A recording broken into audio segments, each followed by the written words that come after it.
Hey, it's Alofa Lava. This is Leotawa Dr. John Peterson with TE2 Sports Cards, and I'm coming at you live and direct from Minneapolis, Minnesota. Hope everybody's doing well out there. We had some snow this week, 8 inches a couple nights ago on Tuesday night, and it's been a colder couple days. Usually, what happens is we get snow, and then it gets cold for about a week, 4 or 5 days, and then warms up again, and then we get into the next cycle. That's kind of how the winter works here in Minnesota. I've had a good week. Still picked up a few different pieces from Cyber Monday, Cyber Week, um, Black Friday. I think there are some good deals out there. I have found, in my opinion, this is just my opinion now. I've looked at DNA, I've looked at Blowout, and for the stuff that I personally like to buy, which is the vintage stuff, usually from the um, early 1980s up through the mid to late 80s, sometimes into the junk wax piece a little bit. I found the best deals to be on Steel City Collectibles. Um, I think the percentages that they're cutting their discounts at are anywhere from 10 to 25%. I just picked up yesterday, I picked up 3 boxes of 1989 Score Football, and they were 25% off. And then I cross-checked those with BBCE's prices as well as what the most recent sales have been and solds and comps have been on eBay, and they were they were right in line and on the lower end. So I think Steel City Collectibles is great. I think they don't charge any sales tax, at least as far as I can tell, and they have free shipping. So I also bought from them. What else did I pick up? I bought 2 cases of 2002 Fleer Ultra WNBA. I plan to open one, at least open up a few boxes, and maybe sell a few boxes, and then keep another case sealed. Want to do a Sue Bird chase. If you've heard of Sue Bird, she's probably one of the greatest, if not the greatest, um, WNBA players of all time.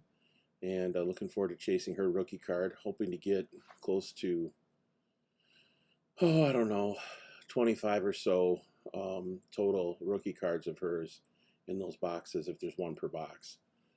So anyway, that'll be fun. Also picked up some 1983 Fleer from Steel City Collectibles. I think I got a real good deal on that. Um, those typically cost anywhere from 350 to 400, and I think I got mine for like 250 a box. I picked up 4 boxes of that. So anyway, picked up a few pieces from Steel City Collectibles. I did make a purchase on eBay, discounted rate for some 1987 Donruss. I got a case of that. So just trying to pick up cases, boxes, different stuff that I can set aside and put away in the event that, Sue Bird makes the Hall of Fame, which she should. Barry Bonds, possibly Roger Clemens, some of those different characters from the 1980s. I thought I'd do a market update, a weekly market update. This is again from the world of real estate and mortgage finance. Um, I watched a little bit of CNBC yesterday, and it sounds like there's some speculation that things could heat up a little bit in terms of the economy, just because, well, not heat up, but improve, because the economy actually is pretty hot right now. That's the thing. Inflation and spending has been real hot. Employment or unemployment is low, and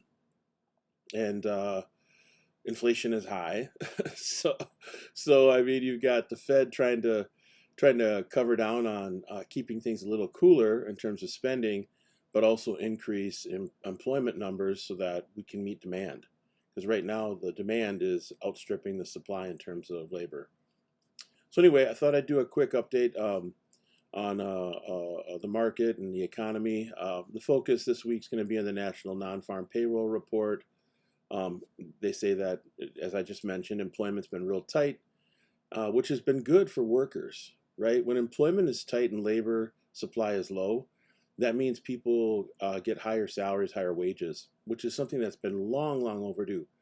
If you look at the hourly rate over the last 40, 50 years, you can see that it's really stayed pretty flat comparative to inflation. So, you know, people need to be making money in order to do these jobs, and if they're not going to get paid, they're not going to do the jobs. It's just that simple. It's just that simple. People need to be paid adequately to live. And right now, $10, $11, $12 just isn't cutting it for most people. So I guess we're seeing, in terms of people's desire to work, if they don't want to work for $12 an hour, they're not going to work for $12 an hour. I don't know what they do to pay their bills. I don't know what they do to feed their kids, pay their rent or their mortgage. But that's what we're seeing. We're just not seeing enough people in the workforce pipeline. Another aspect is that we've got the baby boomers retiring. My dad's 75, born in 48, so he's right on the front end of the baby boomer generation.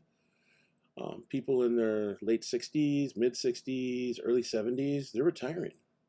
And there's way more of them than there are of us in the generation that follows them. So that's also a factor to keep an eye on. It says the Fed watches employment closely as a major factor in inflation. So Friday's non-farm report will be a potential market mover. So that'll come out tomorrow. A number that matches or misses to the low side could add further support to the argument to slow rate hikes and could rally mortgage rates lower. If the number beats expectations, could push mortgage rates higher. Speaking of the Fed, the monthly Fed meeting minutes were released last week, and the market was relieved to hear that several members expressed the desire to start reducing the size of subsequent Fed hikes, starting with the small hike in December to the tune of 50 basis points versus the 75 basis points hikes we've seen in the last several months. While not taking a quote-unquote pause, it is good news for home loan rates to at least hear about a potential reduction in future Fed hikes. Between now and the end of the year, it's going to be really interesting. So what are we seeing on the 30-year fixed? 6.5%. The 15-year fixed is 5.875, and the 7-year jumbo arms at 6.25. So what does this look like in terms of sports cards? Let's go to the card ladder indexes. I like this. I like these indexes because they show what's going on in each of the different categories based on, the top 50 cards or 100 cards or whatever. They try and liken it to the S&P 500. I don't know if that's really a good comparison. I don't know if that's a parallel. I don't know if those are parallel sets of data necessarily, because who they pick for players is somewhat arbitrary. But they do have value, and so do the companies in the S&P 500. So anyway, this thing here is pretty cool. This is percent change. You can do 1 week, 1 month, 3 months. I recommend doing 3 months. 1 week and 1 month really is just not enough data. I like to get at least 3 data points. So if I want to see what's happening on a monthly basis, I'll go back 3 months. If I want to see what's happening on a yearly basis, I go back 3 years. If I want to see what's happening over the course of the year, obviously I pick a year. You can see most everything is down over the last 3 months. You go to the last 6 months, you can see everything pretty much is down with the exception of hockey, outlier, and pre-war vintage. Pre-war vintage is doing pretty well, staying strong. Check this out. Year to date, so this would be from January 1st to now. Pre-war vintage is up 13.83%, and hockey is up 8.5%. That's not bad. Vintage is up 0.13%. So the full year, you get a chance to see what's going on. Obviously, modern is down. Football's way down. The 5-year, of course, everything's up over the last 5 years, which is not a big surprise. And then max change. So what is up the most over the last 5 years? Tennis at 3,234%. Football's still up, even though it's dropped considerably. Modern's still up. Ultramodern's up. Basketball's up. Where's vintage? Oh, vintage is up, but up only 274 comparative to modern, which is up 790. So I think what we're seeing here is a bit of a course correction. I think people have mentioned that a couple of times. Let's take a look at baseball. All right, so you can see over the last, 20 years, 19 years, you've seen a steady incline and then a big incline early 2021 for baseball. And then it goes up, peaks around May of 2022, and then starts to drop off. But as you can see, it would have to drop off quite a bit in order to get back to where it was at in 2021. Like we're what 6,355 points in January of 2021, and right now we're at 10,000. So a little less than double. You can see the rate of growth over the last 20 years has been 911%. Now if we switch this to 2 years, you get a different graph. And you do 1 year, pretty flat. 6 months, you can see that there's a decline. And then 3 months, also a decline. And it's got sales volume down at the bottom. And then they also have a spot where you can look at the cards. So they've got the mantle, the Ruth, the Trout, 53 Topps Mantle. Which, let's take a look at that one. So I don't have a PSA, I've got a CSG, but I could always crack it and submit it to PSA. This is at $12,696. Let's view all sales. And then let's do all time. So you can see the mantle. This is interesting. So this is number 3 in their list of the CL, 3 or 4 of their version of the S&P 500. This card started off at $1,300 back in 2004. Man, what a great time to get in on that card. You can see a steady increase over the next 10, 15 years.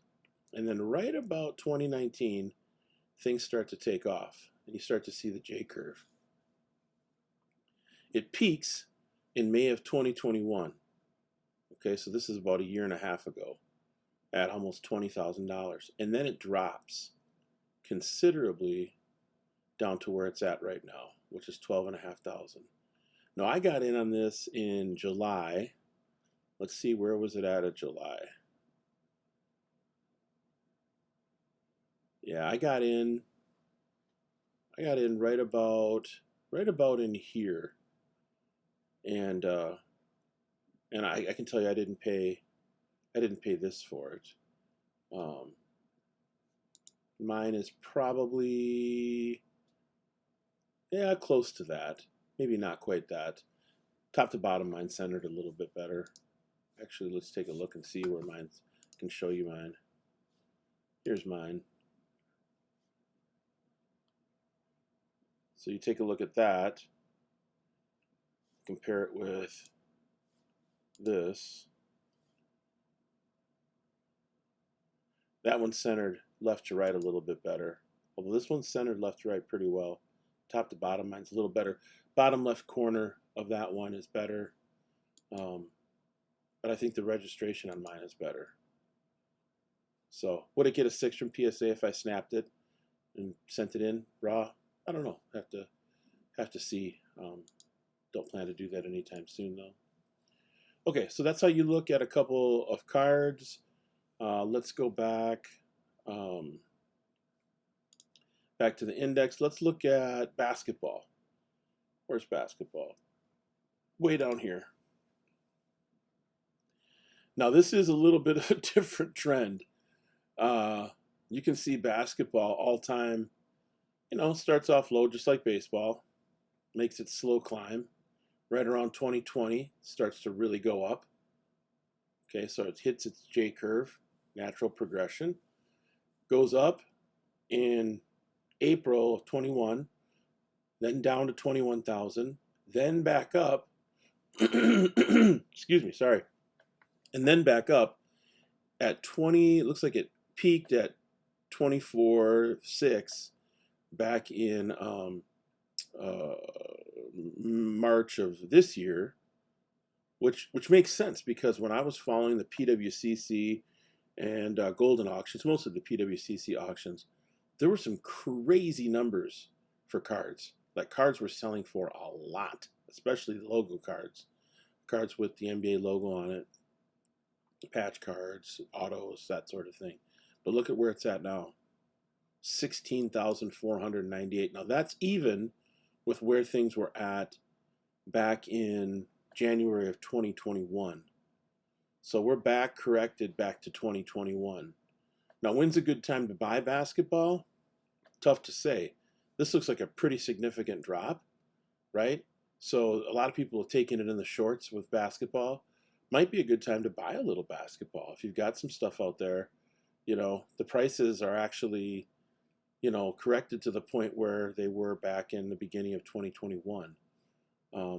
Now, if it gets down another, 6,000-7,000 basis points, now you're talking about where it was at when it started in 2020, right around the beginning of the pandemic or first few months of the pandemic. So you have to keep an eye on that. But compare that with baseball all time. Let's go back to baseball. You can see baseball hasn't dropped off nearly as much. So baseball might not be the big buy right now. Might not be the best time to buy baseball because I haven't seen as much of a drop. Let's take a look at football. Oh, where's football?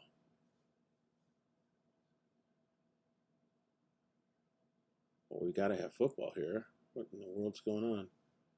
Pokemon. Oh, here. Oh my gosh, football's way down at the bottom. Oh, look at this.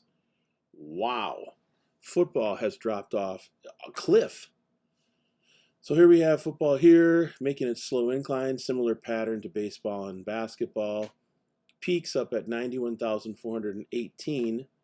This would have been in February of this year, so that would have been the best time to sell. And then just drops off a cliff. So it's lost 91,400 to 52,750. Holy schlitz. That is a significant drop off. Now, that's even with basically where it was at again in May of 2021. So it's now a good time to buy some football. You got a Tom Brady card you're really wanting? Might be time to get one. Might be time to get one. I don't know. I mean, it kind of depends on what happens with the market. But it really depends on what the Fed says. If the Fed starts to slow the increases to the basis points because they think inflation's starting to get under control, and part of that is going to depend on employment numbers, which come out tomorrow. So if employment numbers are strong and the supply to meet the demand, right, of consumers is increased, they're going to back down a little bit on those inflation points, I believe. They're not going to have the 75 basis point increase. They might go to 50. And if they go to 50, the market's going to respond to that positively. Now, if the employment numbers stay low and they think that there isn't enough supply to meet the demand for consumer consumption or consumption by consumers, you might see that 75-point basis hike, and partly depends on the CPI, Consumer Price Index. So football's really dropped off a cliff. I mean, it's going straight down. And you got to be careful because if you buy here and it goes down to 34, you're going to lose money on this drop. Just like people have lost money on this drop, right? It was at 79,000 back in September, late September, and now it's at 1130. So it might be a good time to buy some football. You never know. Let's take a look at vintage. All right, different trend. All right, vintage slowly increases, and then you see a big increase right around the end of 2020, a little bit later than basketball, football, and baseball. They were early 2020. Gets up to here, and then drops. Good time to buy in. Might have been within this part of the trend the last couple of years. Then it goes up and then drops down a little bit. So vintage is down a little bit, but still not very much. Not very much comparative to what you're seeing in some other areas. Let's take a look at modern. Modern's here. Ooh, modern. Looks kind of like the football trend, right? Goes up, starts going up right around the beginning of 2021. A steep incline. Peaks up here at the beginning of this year, back in February, 29,000. And now right now is at 18,000. So it's lost almost 10,000 basis points. Not basis points, but points on the index. So it's pretty much even with where it was back at the beginning of 2021. So we're almost 2 years out from that. And then let's look at ultramodern. Yeah, ultramodern looks a lot like football. Goes up, although ultramodern only goes back to 2009. Peaks in April of 2022 at 138,000 and then drops down to 84,000. That's a pretty significant drop. I mean, 138, basically 140 down to 90. That's a 50-point drop. That's significant. So like what this means is that if you bought in up here, you're hurting right now. And that might be an opportunity for some people to buy. You know, people offloading cards. Especially this time of year with people trying to maximize taxes and mitigate their tax burden. So anyway, I'd be remiss if I didn't also share with you my MySlabs page. Let's go to that. Let's go to most views. So these are the most viewed cards that I have on my MySlabs page. I'm always curious as to why this 2014 Topps Chrome Aaron Rodgers is the most viewed. I dropped the price on the Irving rookie. So yeah, you can check this page out. It's myslabs.com, and the best way to find my cards is just to search, put in TE2, hit the search button, and you'll get my cards, which there are about 400. So, all right, that's all I got for you today. That was a little bit longer of an update than I had planned, but hopefully it was informational for you, and hope you have a blessed day. Peace out. One love.